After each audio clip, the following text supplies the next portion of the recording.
तर बघा, हा आहे कलांजली पैठणीचा वर्क ब्लाऊज. तर हा कलांजली पैठणीवर आलेला वर्क ब्लाऊज, त्याच्यावरती आधीच हातावर आणि गळ्यावर वर्क आला आहे. तर आपल्याला आधी परफेक्ट असं अस्तरची कटिंग करूनच ते ब्लाऊज काढावं लागेल.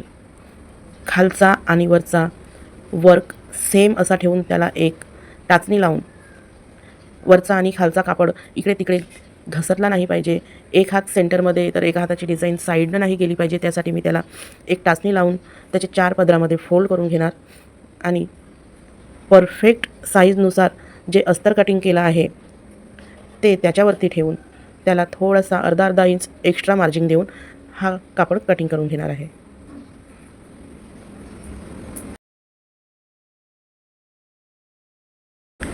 तर या पद्धतीने कापड पलटवून घेतलं आहे आणि केव्हा केव्हा वरचा कापड आणि खालचा कापड मागे पुढे पण घसरतात. ते या पद्धतीने चेक करून घ्यायचं आहे.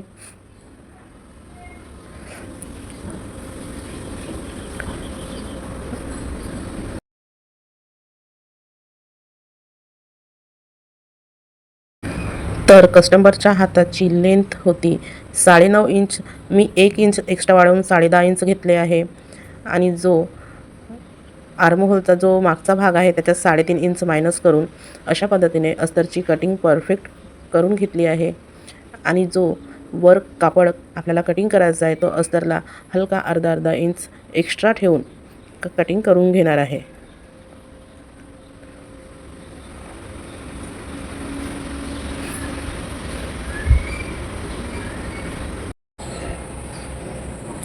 तर अशा पद्धतीने आपली अस्तींची कटिंग झाली आहे आणि आता राहिली आपली पाठीमागची गळ्याची डिझाईन.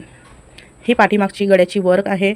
त्याच पद्धतीने आपल्याला मागचा गळा व्यवस्थित असा वर्कनुसार काढून घ्यायचा आहे.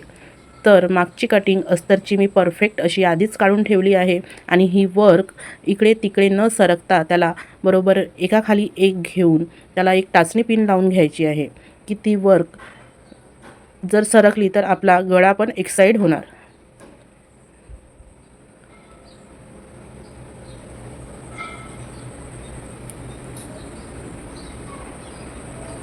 ह्या पद्धतीने अस्तरची परफेक्ट अशी कटिंग झाली आहे आणि जी गळाखोली आहे ती डिझाईनची खूप मोठी अशी काढलेली असतात. त्यामुळे आपल्याला खालची आणि साईडची कटिंग व्यवस्थित त्या अस्तरनुसार कट करून घ्यायची आहे. परंतु शोल्डरच्या साईडनं आपल्याला 1 किंवा 1.5 इंच एक्स्ट्रा कापड ठेवून कटिंग करायची आहे.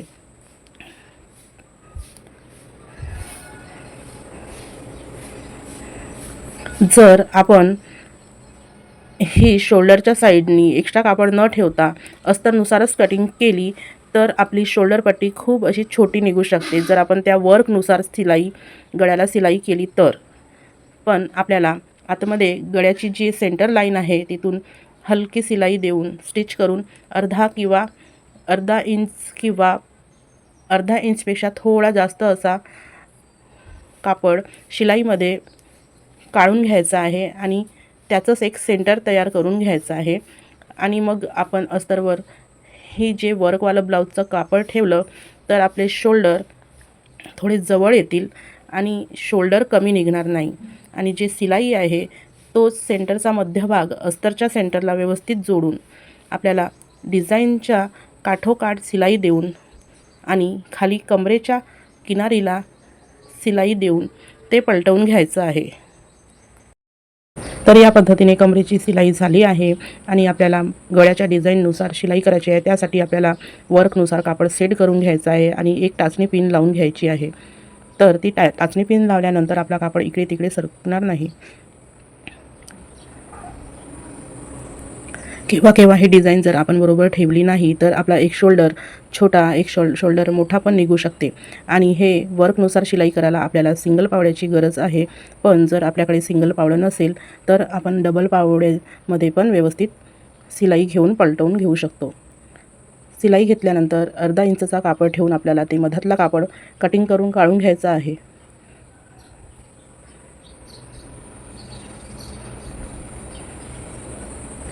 हा अर्धा इंचचा कापड ठेवून कटिंग केल्यानंतर जे आपल्याला कॉर्नरमध्ये व्यवस्थित फिनिशिंगनुसार आकार यासाठी हलकी हलकी कट देऊन द्यायची आणि मधामध्ये जो गॅप आहे पट्टीचा तिथून आपल्याला तो कापड पलटवून सरळ करून घ्यायचा आहे. आपण खाली कमरपट्टीला 1.5 इंचची कमरपट्टी पण लावून हात शिलाई करून घेऊ शकतो किंवा या पद्धतीने पण पलटवून घेऊ शकतो. आता याला आपण प्रेस शिलाई देऊ शकत नाही, त्यामुळे मी एक खाली शिलाई देऊन राहिली आहे. आणि ही जी वर्क आहे गळ्याला त्या वर्कनुसार काही खूप जास्त स्टोन असतात, तर आपण तिथे पण शिलाई देऊ शकत नाही. पण याला खूप जास्त स्टोन वगैरे काही आहे नाही, तर एक आपण शिलाई मजबूत म्हणून हलकी हलकी जिथं कुठं स्टोन नाही आहे त्या ठिकाणी आपण शिलाई देऊ शकतो. वर्क आणि खालचा अस्तरचा कापड सेट करून घेतला आहे आणि स्टोन्स सोडून मधात बरोबर एक मजबूत अशी शिलाई देऊन द्यायची आहे. तर ती स्टोनमुळे आपण शिलाई खूप फास्ट अशी करू शकत नाही, तर त्याच्याच पद्धतीने थोडी हळूहळू अशी आपल्याला शिलाई द्यायची आहे.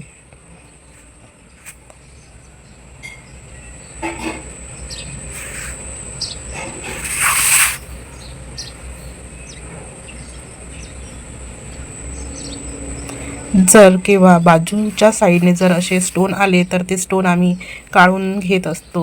पण ही डिझाईन पाठीमागची गळ्यावरचीच मेन डिझाईन आहे, आपण यातले स्टोन वगैरे काही काढू शकणार नाही. ही स्टोनमुळेच त्या कापडाला शायनिंग आणि शोभा पण आहे. कधी साईडच्या फिटिंगमध्ये स्टोन येत असतात, तर ते स्टोन काढून आपल्याला शिलाई करावं लागते.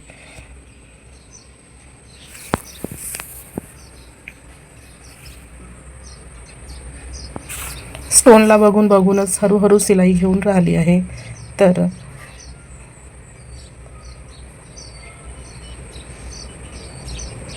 या पद्धतीने आपली शिलाई कंप्लीट झाली आहे.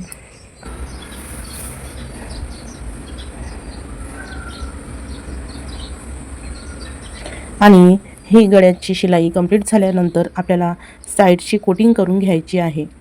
जे कापड आपण शोल्डरच्या साईडने एक्स्ट्रा ठेवला होता ते कापड आपल्याला कोटिंग केल्यानंतर कट करून घ्यायचा आहे.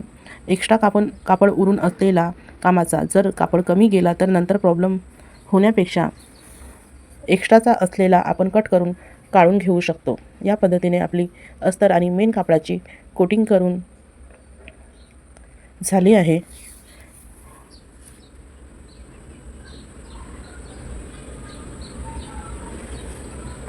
या पद्धतीने आपण दोन्ही शोल्डर चेक करून राहिलो आहोत. आपले दोन्ही शोल्डर छोटे किंवा मोठे असे नाही आहे, सेम निघाले आहे.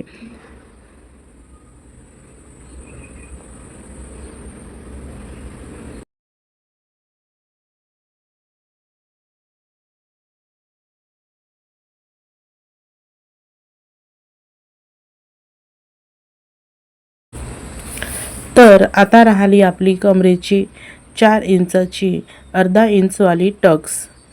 आपल्याला हा कापड अस्तरच्या बाजूने पलटवून सेंटरपासून 4 इंच आणि खालून वरती 4 इंच अशी एक लाईन ड्रॉ करून घ्यायची आहे. तीच लाईन दुसऱ्या बाजूने पण मार्किंग करून आपल्याला दोन्ही कमरच्या टक्स देऊन द्यायच्या आहे.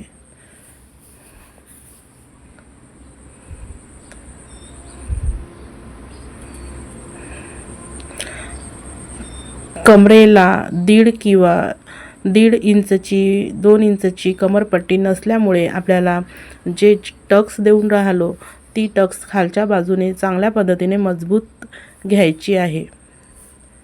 त्याला रिवर्स फॉरवर्ड करून आपण छान मजबूत करू शकतो.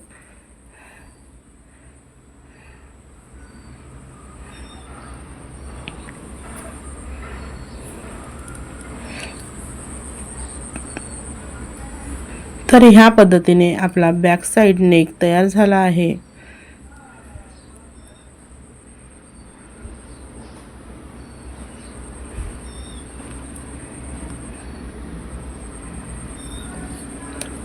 खाली मोराची डिझाईन दिलेली आहे. सुंदर अशी मोराची डिझाईन दिसून राहिली आहे आणि आपला गळा पण सुंदर असा दिसून राहिला आहे.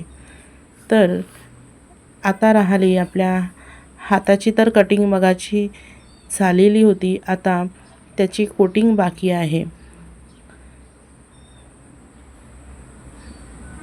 अर्धा इंचचा कापड सोडून आपल्याला ते शिलाई करून अस्तरच्या बाजूने आपण प्रेस शिलाई करून घ्यायची आहे.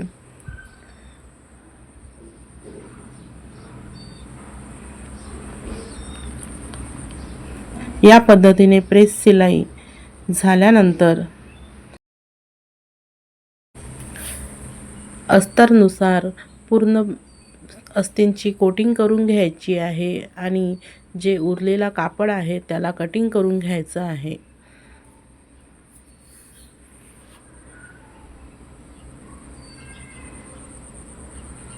या पद्धतीने उरलेला कापड कटिंग करून आपल्या ब्लाऊजचे अस्तीन तयार झालेले आहे. अस्तीनला पण सुंदर अशी मोराची डिझाईन आहे आणि ही कलंजली पैठणी खूप ट्रेंडिंगमध्ये चालत आहे. तर ह्या पद्धतीने आपली स्लीव्ज आणि बॅक साईड डिझाईन रेडी आहे. बाय.